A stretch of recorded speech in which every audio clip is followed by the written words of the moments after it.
Hi, it's me again with Corel Draw tips and tricks, and I just made a video on how to make this dog bone living hinge. And if you look, it's a little less than 2 inches long. So we need to. This was a lot of work to get it all perfect, and you could do this both ways, up and down or left or right. We're going to take, and we're going to use this more than once. So we're going to get rid of this dog bone on this side. So now if you look, we are 7.51 big.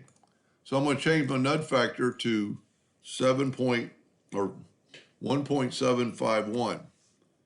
I'm going to hit the plus sign on the keyboard and then nudge it over, and I've doubled my size. Now, one thing I would suggest doing before you do that is that you're doubling this line too, so let's delete that line. So, plus key on your keyboard and move it over. Now you don't have a double line. Plus key on your keyboard and move it over. So now we've created 5 inches of flex joint. And I'm gonna make one more video to make sure this does cut out pretty good.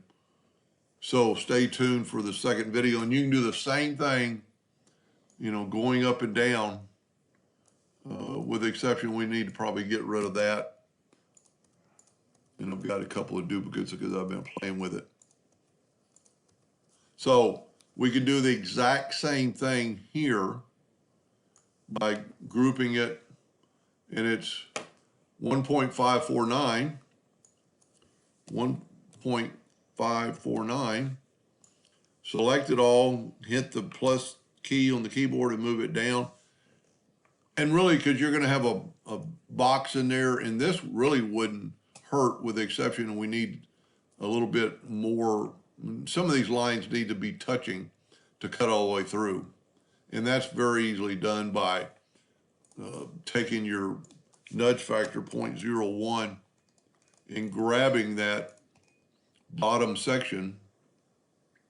Can't really tell where it is, but like right there, and just start nudging it up till those lines meet.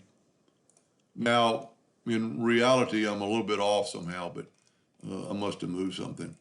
But that'll cut out and make a pretty big flex joint. Anyway, I hope that helped a little bit. Thanks for watching.